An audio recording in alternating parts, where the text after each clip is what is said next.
Chimay 150.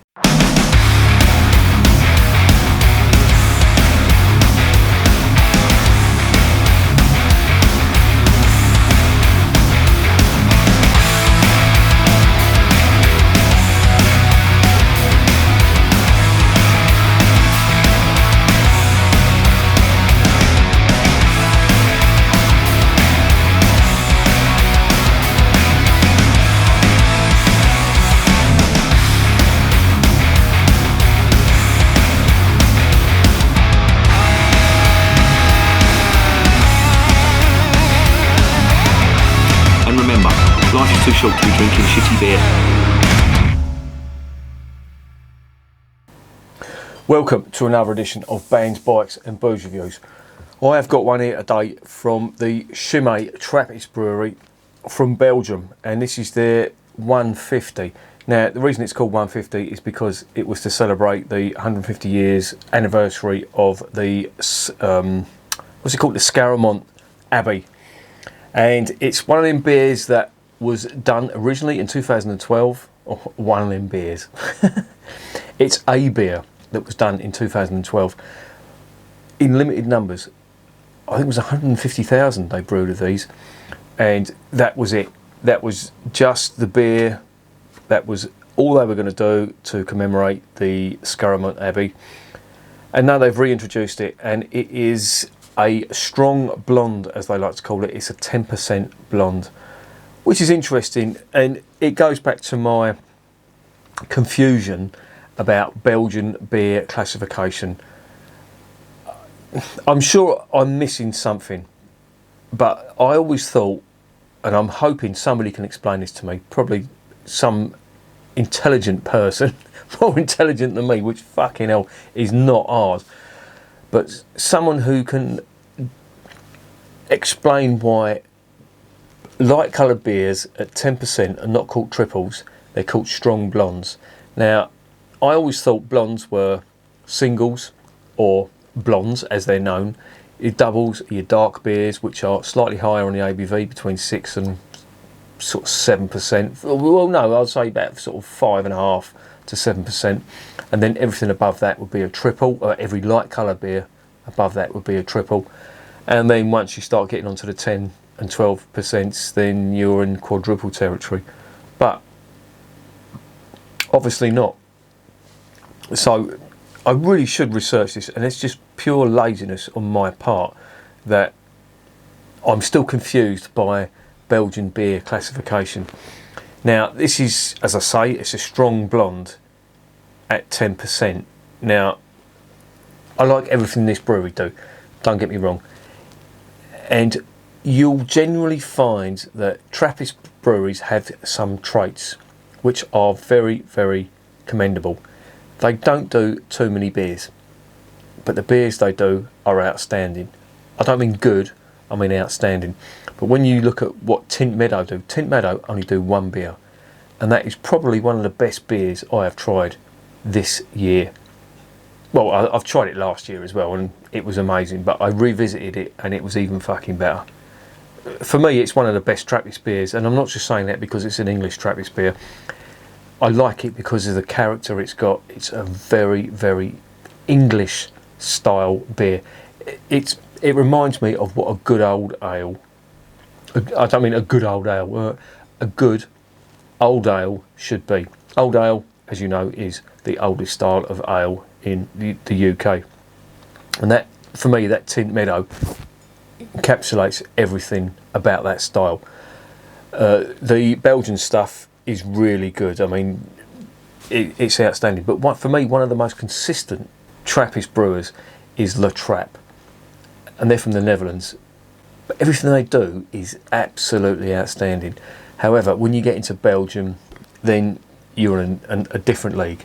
And this lot are one of the fucking top draw Trappist brewers in my book. I have not had a bad beer from this lot, and I've tried most of them. And this is relatively new. It's come out recently, as I say. It was a limited edition, and they stopped doing it, but they've decided to re-release it, and I'm glad they did because I missed out first time. Or did I? I may have had it before, I actually went to Belgium in 2012. We were doing quite a lot of gigs over there, and I absolutely loved Belgian beer. I didn't review beers at the time. I was too fucking mental back then. And what would I have been? I'd have been 42. Actually, my 40th birthday was spent in. It was the Red Devils MC Clubhouse. We'd done a gig there, and yeah, that was my 40th. And I brought back a load of beer, and yeah, that was fucking, what a night that was. That was really good. But yeah, that was in 2010. I'm giving me age away now. That's how fucking old I am, boys and girls. I'm older than most of you lot out there. Not all, but most. And that was a pretty amazing night. But the night before, I went to some of the beer shops around Bruges and some of the bars. I mean, I was absolutely fucking mullered the day before, but I did try a lot of Belgian beer. So if it was 2010, then I wouldn't have tried it. But I was in Belgium in 2012, so potentially I could. I can't remember. I've had too many fucking beers, too many dead brain cells. Let's get back to this beer. Forget about my fucking brain. Now, this is sometimes known as Chimay Green, Chimay 150, or Chimay Forte, I should say, Blond Forte. But either way, it's this. And if you look on the front of the label, I'll get my ugly boat race out of the way. Come on, autofocus, you fucking useless piece of fucking technology. There you go. That's the authentic Trappist stamp. And it's a good sign that you're going to get a really, well, you're going to get an exceptional beer, in my opinion.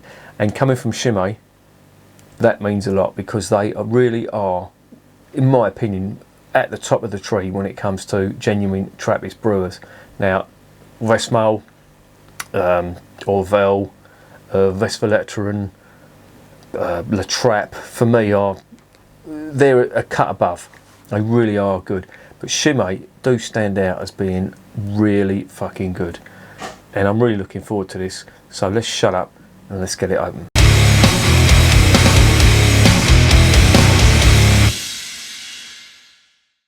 Right, before we do, let's investigate this beer. It is 10%. It is a 330ml bottle. And it's got a load of gum from the back. Chimay 150 is a strong, sophisticated and refreshing blonde. A bit like me. With a balanced flavour and floral fragrance, combined with hints of dried fruit and spices. The Trappist logo, yeah, we know about the Trappist logo, yeah. And then it goes into French, and that's when I switch off and say, fuck that. Let's get it open. Let's see what's going on.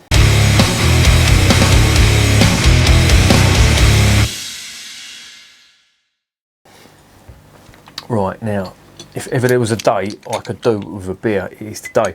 Would you believe I've spent the day discussing antivirus software, and it is the most boring fucking subject you can imagine. But that's what I do for a living. That's what puts fucking food on the table and pays the rent. So I have to grin and fucking bear it. And it pays for my guitars, tattoos and motorbikes. So I cannot complain. Let's get this shit in a glass. Well, it's not shit. No, this is going to be outstanding. I know it is. It's coming from Chimay, so it's going to be good. I'm hoping anyway.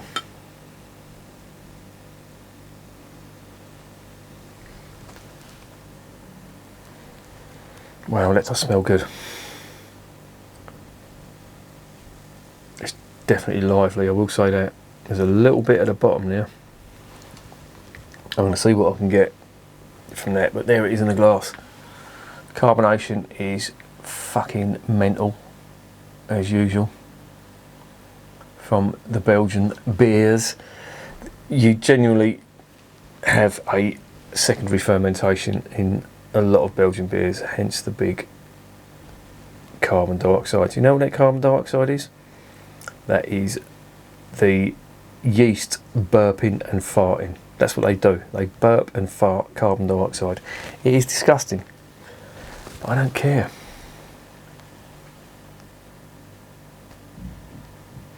And they piss alcohol as well. Imagine that, pissing alcohol. Well, I think they do somewhere, if Foster's are making a fucking living out of that. That smells really nice. You've got the usual banana and clove, but there's a lot of spice on top of that. And it's really, really confusing me as to what the fucking spices are.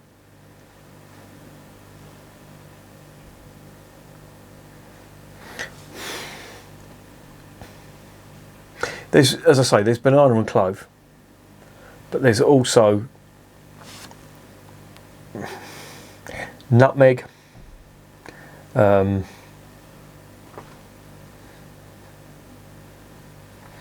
a minty flower. You ever smelled mint flowers? I'm getting that. Like aniseed, something like that. It's like mint or aniseed. It's subtle, but it's there. It smells really interesting. Let's get it down the hatch.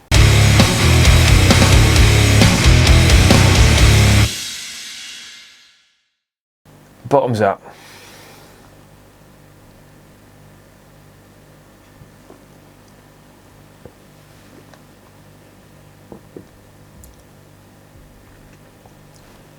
Cool. Fuck. That is intense. Jesus. First thing, as always with these strong Belgians, is ethanol. But the finish is just pure spice. And when I say spice, I do mean spice. It's like white pepper, clove, a little touch of, I think it's aniseed, something like that. It's reminding me of, not Pernod, what's the other stuff? What's the Greek stuff? Ouzo. For some reason that's in my mind. I'm getting a little hint of it, not a lot, but there's a little bit in there.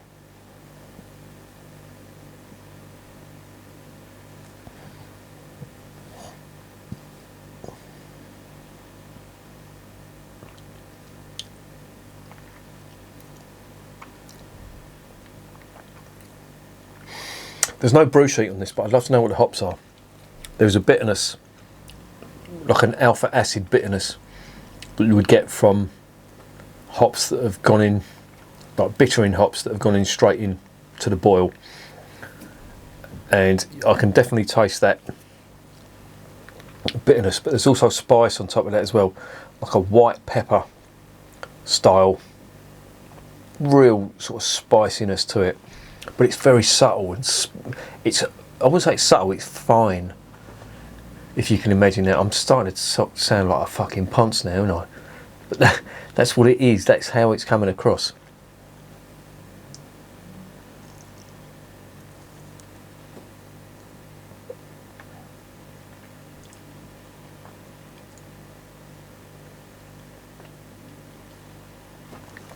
It's very dry as well. Really dry finish, and it's making you want more. The carbonation, although it looks absolutely insane, them bubbles are quite fine. They're almost champagne like, and it's not obtrusive at all, and it does make the flavours come out.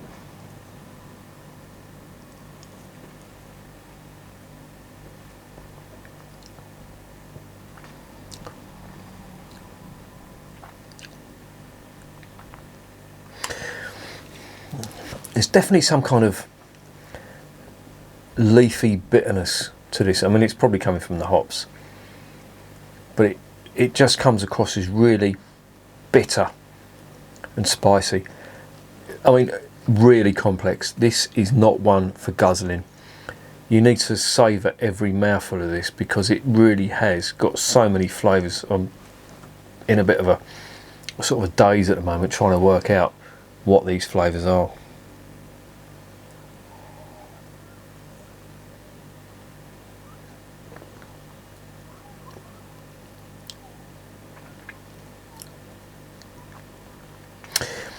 It's really dry and bitter, and it's reminding me of a little bit, not a lot, of I think it's the Duranca bitter, the double X bitter.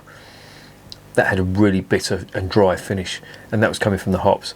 and I think there is hop bitterness in this, and I'd love to know that Chimay never put the brew sheet on their website. I'd love to know what hops they are, because this really is giving it some bitterness. I've just tried the Regent Czech beer, which was like a Czech pale lager, and that was really bitter as well, and that was all coming from the hops. And this is quite similar. It's got that like alpha acid style bitterness on that, but this is much more intense. I mean, the alcohol is big, so there's ethanol on there as well. There's a lot of spice on it too, obviously, which is coming from the yeast, but it does leave a real dry finish. Now I can imagine, you know, people going about wine and stuff like that with food, but this really would go down well with some good food, like some real sort of strong red meat and cheese and that type of thing. Sort of hearty food, hearty European food.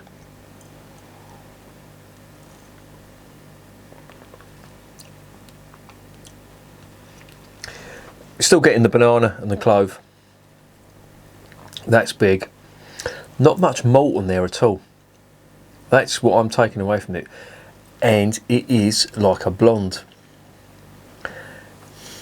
That's something that's just dawned on me. I'm talking about triples and all that. Triples do have a lot more candy sugar on this. This hasn't got that. This is very much erring on the side of yeasty esters, hop bitterness, and carbonation and ethanol. And it's really nice. It's really, really complex. I have to say that. It's one of them beers that I just can't chug and reel off what the flavours are. I'm getting new flavours all the time. That aniseed now, that I was getting initially, that's died down. Probably, again, my palate adjusting to the intense flavours on here.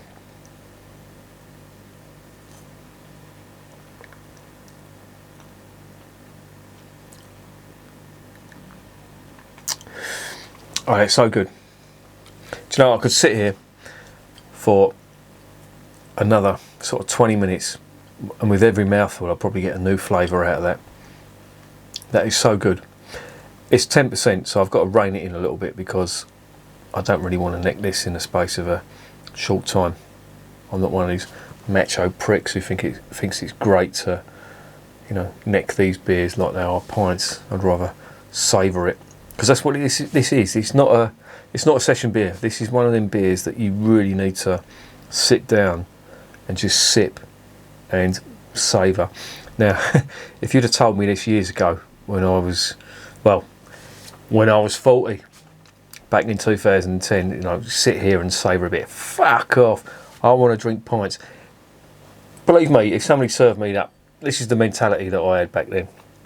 If somebody had served me up this in a little Ponzi glass, I'd have necked that like it was a pint and say, yeah, I'll have another one of them, and just fucking kept on and kept on. And then I'd have got Belgian legs, got up and fallen over and wondered what had happened. You've got to take this beer seriously. It's not for fucking drinking like you would do a lager. This is a degustation beer where you need to savour every mouthful. All these punches going about wine and all that, but I sort of half get what they're talking about wine. Wine's a fucking abomination, so that's not going to happen with me. I think there's more complex flavours that come out of beer than there is wine. I mean, you can argue how many strains of yeast there are for wine and all that, and they do cross over, you know, they do use some wine yeast in beer and all that, but for me, beer has just got so much more flavours to it. I know there are people watching this channel that drink wine and all that, but fucking sort it out. Stop drinking wine, start drinking beer. Beer, man. I can tell you they're an absolute shower. A positive shower. Oh, I just don't like wine. I don't like the stuff. I don't like the culture. I don't like what it stands for. And the most fucked up I've seen people, I mean, don't get me wrong, I've seen some people fucked up on beer, but Jesus Christ, wine, people can't handle it, and it tastes like shit, so don't drink it. Either drink beer or drink hardcore spirits. Don't fuck about with wine. Wine is for the French and the Italians. Leave it to them. Let them drink it.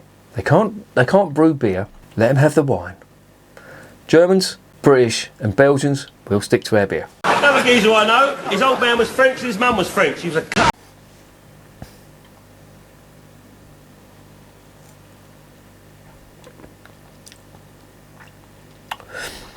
I like it. I do like that. It's one of them beers that you get a different taste every time. I'm just going to finalise what I'm getting. The dominant flavours are not much malt, banana, clove, there's an undercurrent of that, but then you've got a lot of spices on top of that as well, and it's a very bitter finish. I'm thinking that it's like quite a bitter hop finish on that, but there's aniseed, there was aniseed, I'm not getting that now. There's white pepper, that's all the way through. There's a little bit of zesty fruit on there, like orange peel and all that. Again, not big, very, very subtle. But if you put your mind to it, you can get so many flavours out of this. It's really good. It's really nice, typically Belgium. And it's from Chimay, so you can't go wrong.